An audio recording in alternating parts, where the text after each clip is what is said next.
In the summer of 2026, during the 23rd World Cup, one man attempted to do what no other had before. Was it arrogance, or did he perhaps have insights no others had? It has to be rigged! It has to be rigged! For years, humanity has searched and studied the delicate art of sports betting, only to come up short. In fact, this very man once created 100 simultaneous parlays in an act of sheer defiance, only to be left penniless at the end. But nevertheless, this is the story of the famed e-beggar Hallis, 22, and his journey through gambling addiction. It is a story of great triumph, crushing defeats, and overall poor decision-making. We begin our story where they normally begin, the start. A man who has been through bitter experiences and traveled far enjoys even his sufferings after a time.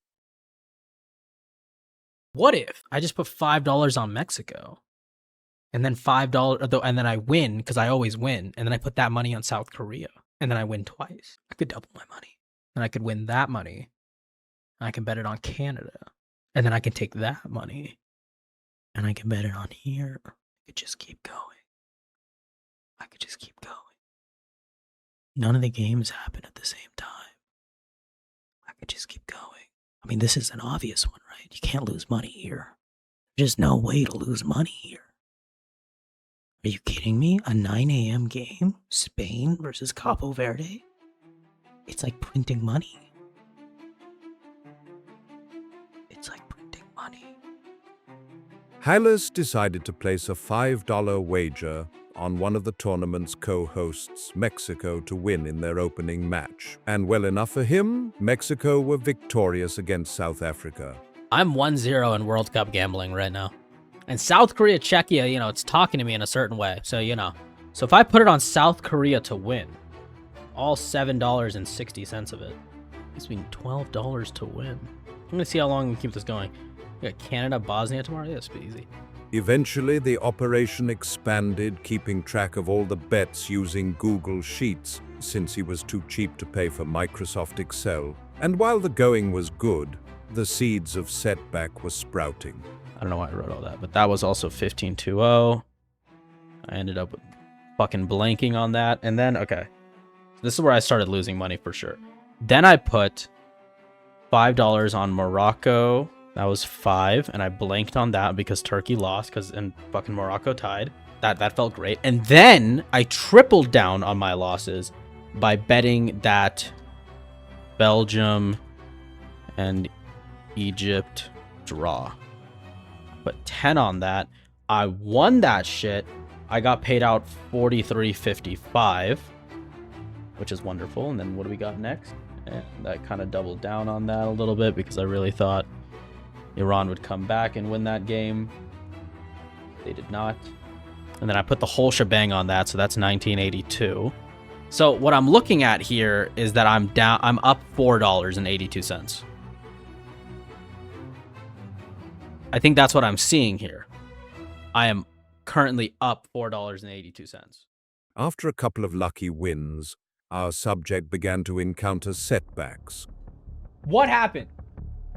What happened? What happened was that Mexico beat South Korea 1-0. I had a bet that South Korea would win. Included in the bet, if they draw, it's a no bet. It is a no bet. It's my money back. It's a push, right? It's a push. And they lost 1-0. Pulled up the save. Watch this save.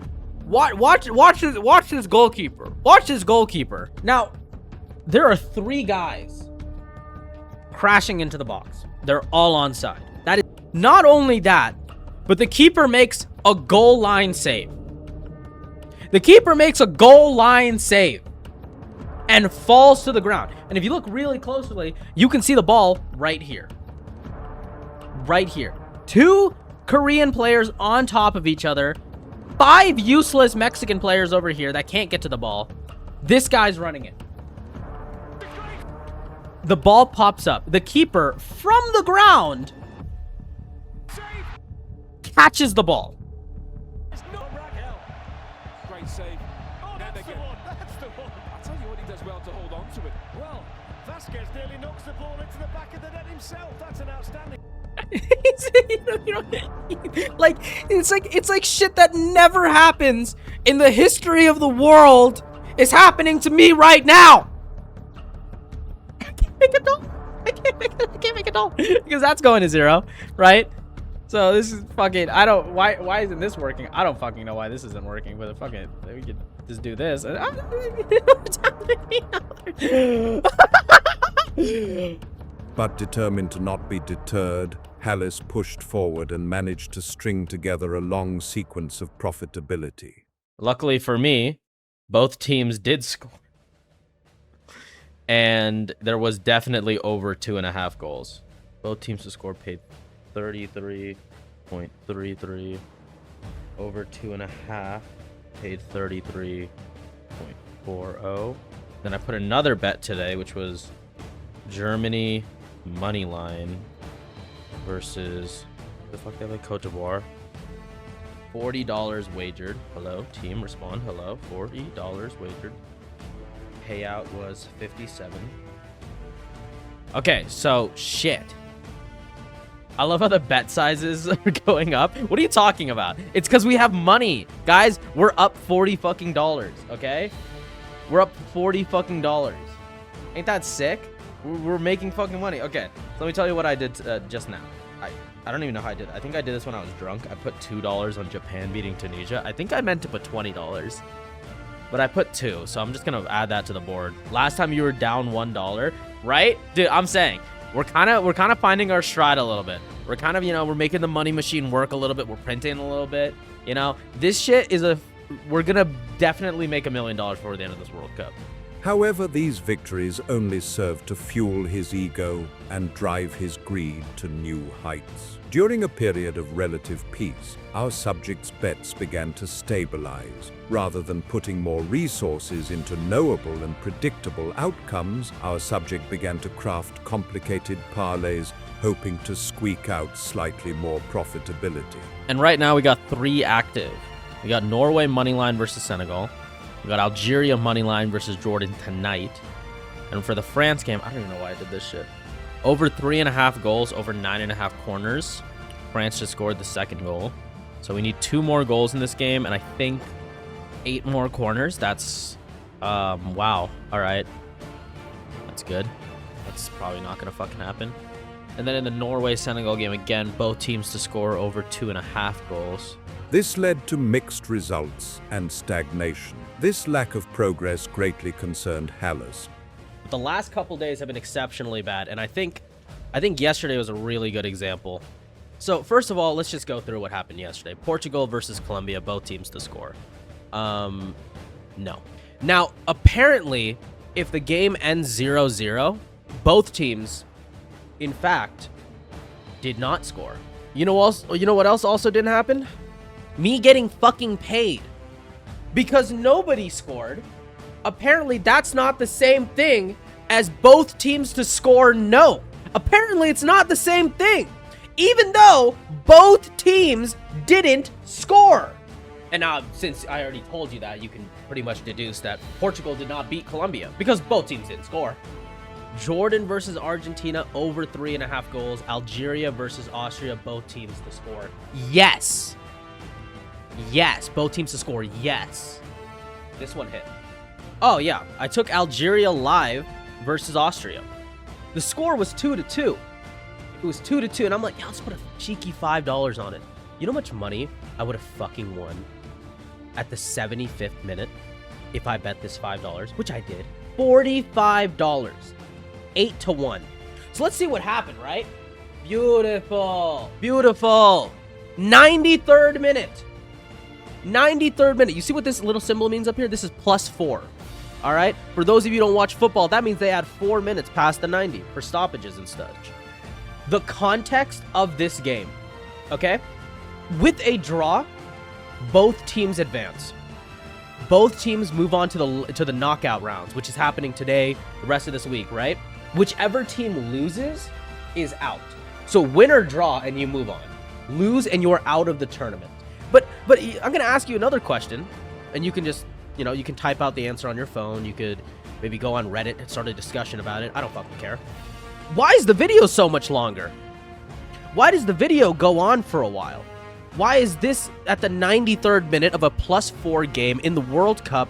Why is this not at the end? Well, it's surely past the 94th minute, right? They wouldn't keep like, oh, it's okay. It's okay. They skied the fucking ball. They got one last attack. It's the 94th minute plus. They're surely gonna end the game. Oh, they're playing it out a little bit. Okay, they're bouncing the ball. Interesting. You know, just just knocking around. Oh, it's the 95th minute. Well, Austria are on the attack. What's happening here? Oh, that's a good cross. Surely nothing will happen. Oh, he kicked it back.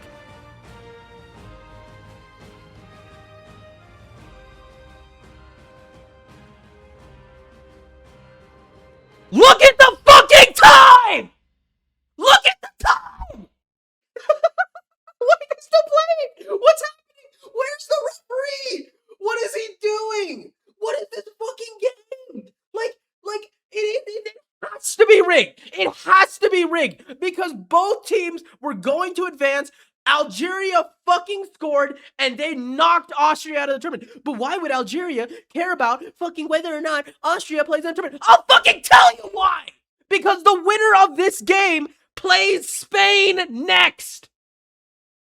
The champions of Europe! Do you think that Algeria, who scored that winner, was like, you know what? Maybe we don't want to play Spain next round. A draw is good enough for us to advance. We'll play some other fuck-ass team, not the champions of Europe. Hallis was being tested both as a leader and as a man, who responded by scaling back the complexities of the bets.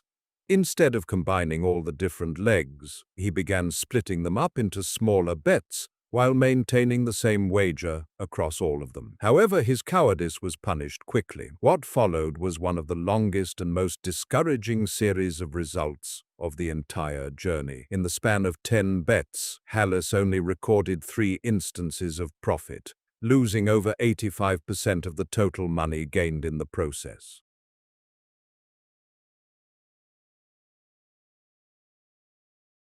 The group stages ended unceremoniously for Hallis and his band of nitwits. But there is no glory without sacrifice. Hallis, of all people, knows this, as he once dressed as a cat made for a joke that lasted less than 3 minutes. With renewed confidence, Hallis decided to stop betting with his mind, instead opting to gamble purely from raw, unfiltered intuition. Today, we had Brazil versus Japan over 2.5 goals, both teams to score. Last minute, 95th minute goal, Gabriel Martinelli, Arsenal player. Saving my bet. Absolute hero masterclass right there.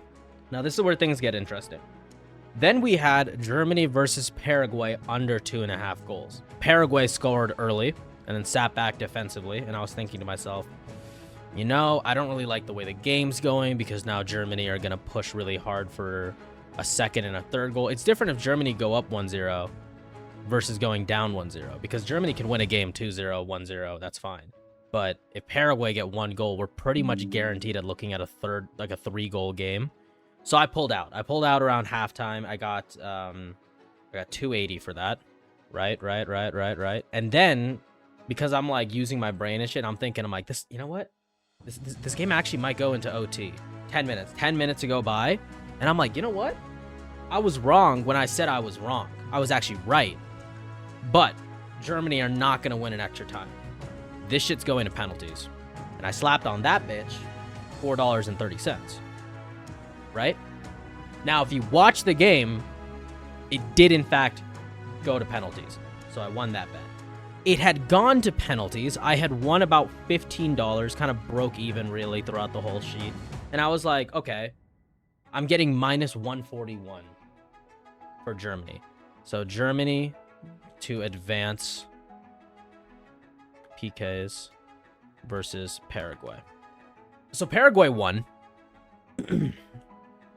Paraguay had probably one of the biggest upsets in the World Cup knockout stages in a long time. But you, dear viewer, surely understand the great flaw in this rather unremarkable man. We got about $9 left in the account, besides the bet we have out right now, which is a same-game parlay. He simply does not know when to quit. After a series of marginal gains and losses, and a shock early exit by the Germans at the hands of the Paraguayans, Halles found himself at a crossroads. Either he can control the cycle by betting on favorites advancing and hoping to create an edge in the market during contentious games, or he could return to his previous strategy of placing multiple neutral bets in the same game. The bets included over-under goals and corners, as well as few other known derivatives. Halles, now more fearful from the Germans' shocking exit, decided in favor of the latter. This began yet another period of massive loss, but Halles, refusing to be deterred, pushed forward through the round of 32. The battle raged on, with both sides dealing and receiving devastating blows. 2 strong wins with Spain and Portugal, followed by 3 consecutive losses in the Switzerland versus Algeria game. A minor victory in the Egypt versus Australia game gave some hope. But when faced with the horror of another triple defeat in the Argentina versus Cabo Verde game and Colombia versus Ghana game, the chat were left completely disillusioned. Halles had gone into hiding. With the World Cup coming to a close, Halles was entering a period of desperation. He was panicked, he hadn't managed to generate any profit, and was continuously adding to his losses. Of the 28 days ahead of the top 8, Halles was only profitable on 9 days. 19 days of losing is hard even for an Arsenal fan, but the young American's luck would not fare better in the quarterfinals either. 4 consecutive losses pushed Halles deeper into his hole. Wagers had crashed, debts were soaring, and matches were increasing in their unpredictability. Now completely pushed against the wall and all out of options, Halles begrudgingly wagered the rest of the money remaining, a paltry $6, placing all his hopes into the greatest player in the history of the sport to deliver Argentina a victory against the English. And he was rewarded for his belief. The paltry $6 wagered had turned into a handsome $12.24. I don't believe that anybody feels the way I do about you now. Oh my god. But with the final looming, there was hardly any way for Halles to recuperate his losses. However, Halles is not the ordinary man. He is quite capable of performing incredible feats when backed into a corner. What follows can only be described as the greatest testament to the indomitability of the human spirit. The third place game in this tournament. And I'm going to tell you guys an honest to God, true account of what happened yesterday. Okay? I woke up. I moved my hair like that. I did that, right? I look beautiful. I look gorgeous. Oh my God. Women are swooning wherever they go. I walk into my living room and I check my phone. I'm like, oh, what time is the game today? What time's the game today? It's at 2 p.m. 2 p.m. What's the line looking like? Like, does anybody really bet on the third place game, or is this just me and gambling addicts, right? So I check and I'm like, okay, the odds aren't bad. It's got France slightly favored. It's got England like plus 150. I'm thinking, okay, I put $12 on England to win. Maybe I turn that into $24. I make a parlay for the final. So I thought, let me get a little creative. Let me make a bet that has almost no chance of winning. And I saw on my app, and I'm not making this up. I'm not trying to dramatize this at all. I saw the correct score option. And, they have scores for everything. They got 1-0 England, 1-0 France, 2-1 England, 3-2 France, right? They got everything. But there's one option under the middle column, the draw column, right? And it says 1-1 plus $100. 2-2 plus 400. Sorry, not plus dollars, plus 400 odds. 3-3 was plus 5,000. Chat. Draw 4-4 was plus 22,500.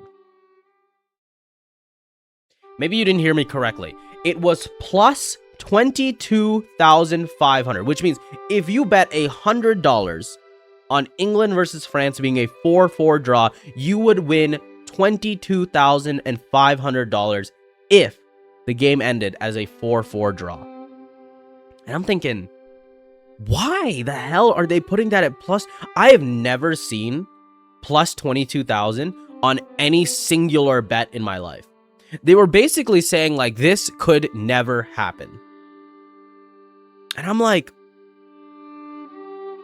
well, it could happen. It could happen. It's not the most impossible thing I've ever heard of in my life. It's very unlikely. It probably wouldn't happen, but I'll take it. I'll go correct score 4-2-4. And I decided, you know what? We'll swing with the whole lunchbox. Who fucking cares, right?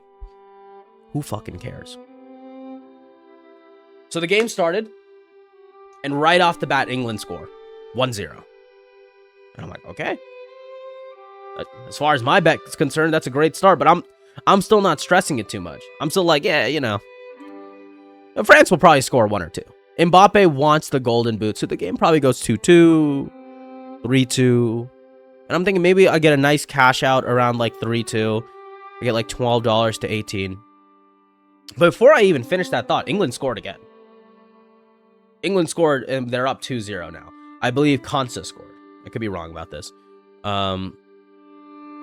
England scored 2-0 England. 2-0 England. I'm like, okay. Hang on. England's half the way there, and France is yet to get on the score sheet. So on one hand, I'm like, okay, we got life in this bet. But on the other hand, I'm thinking, but France, even if they score 2 goals, which I believe England will concede 2 goals, we're still half the way to 4-4. And the way the app works is unless it thinks what your bet is going to do has a realistic chance of hitting, it won't give you a good cash out. So right now for my $12, it's offering about $4.50, right? And it's like, oh, it's not bad. No, hold on. A couple minutes go by, It's about the 32nd minute of the game, I believe. England score again. 3-0 England. And now I'm thinking to myself, well, if England can score 3 in one half, it's not impossible that next half France could get 3 as well. And if the game is 3-3, I might get a decent cash out. But then something that seems like it would be good, but actually isn't, happened. England score the 4th goal right before the halftime break. It is 4-0 England. And then the halftime break begins.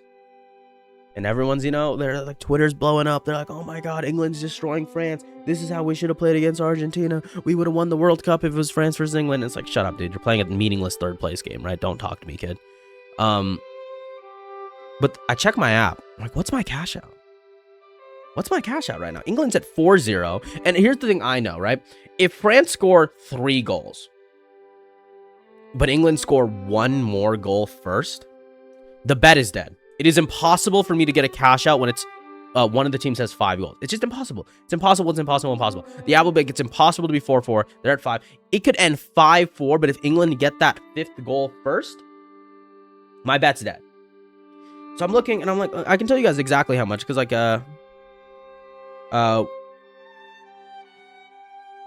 know, I was like, well, what's the cash out value, right? And I can show you guys the picture right here, actually. Draw 4-4 at halftime. I don't know if you can tell. It's a little bit blurry. But it was $21.45. For my $12 bet, it was basically a double up. So I let it ride. Second half starts. France are blitzing. France are blitzing right now, right? And they get a goal. 1-4. Check the cash out value. It's at $52. I'm like, okay. Could cash out. Could cash out. Don't want to cash out, but could cash out. And I'm watching. And some of my friends that know about the bets like, wait, is this really happening? I'm like, could be. Like, how much do you win if you win the whole thing? I was like, it's $12 to turn into $2,700. It's a lot of money. And they're like, okay. Do you see what happened? I'm like, why don't I look back at my screen? France has scored again. 2-4. And I checked my cash out value and I screenshotted it because I wanted to show you guys too. When it was 2-4 France, my cash out value was $280. I don't know if you can see it that well, but the cash out value was $280. And I'm thinking to myself, okay, 280 is a lot of dollars. And I'm like, do I cash out? Do I keep it in there, you know? Because at this point, I'm being greedy. And I know I'm being greedy. Because there's no reason in the world this bet should hit. And I'm watching. And then suddenly, I believe it was Ivan Toney. Ivan Toney, the English player, gets the ball in France's box completely unmarked. Now remember, if he scores this goal, the bet is dead. It doesn't matter that the cash out's at 280. England will have 5 goals. This score line will become impossible. The bet's over. So without even thinking, my hand just clicked. Cashed out, right? A couple minutes after that, France score the 3rd goal. And I'm thinking, oh, I just missed out on like another $400. If I just waited 5 more minutes, I'd be another $400 up, right? But just after that, England scored their 5th goal, taking the game to 3-5.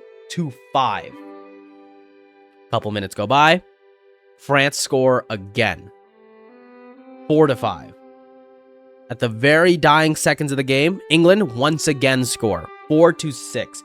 Guys, this was a 10-goal thriller game to cap off France and England's run in the World Cup. And I cashed out a $12 bet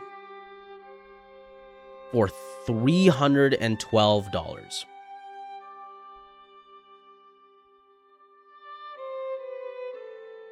Do you see what I'm fucking saying here, chat? I'm an expert. I see things that nobody else sees. So, we run this little formula again. We hit equals sum H3 to H52. We are up $233 from this entire fucking tournament off of one fucking bet. One fucking bet. And we still got one more game to play. We still have the finals. So what am I going to do? What's the most exciting thing, right? I could take all the money I won, hunky-dory, run down to the store and buy myself a new jug of orange juice, a new thing of chocolate milk, right? But I'm not going to do that. But I'm also a pragmatist. I want to point that out real quick. I'm not an insane gambling addict degen, right? That's a good thought, Oreo. That's a good thought, but I'm not going to go all in because I'm not a degen. But we are going to place a $100 bet, a parlay, if you will. 150? No, fuck you. I don't have to do 150 if I don't fucking want to. I'm thinking Argentina to win. I'm thinking over 2.5 goals. And I'm thinking both teams to score.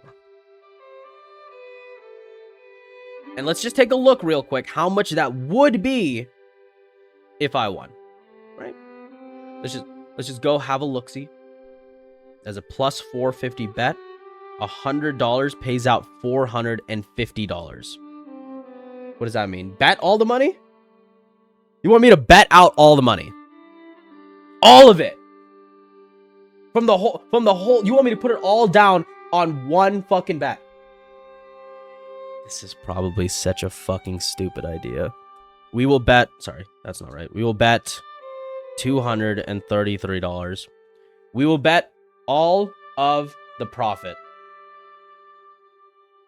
I'm not betting all the money in the account because that last 60 bucks was mine. That's the money I put into this to make this whole video basically possible.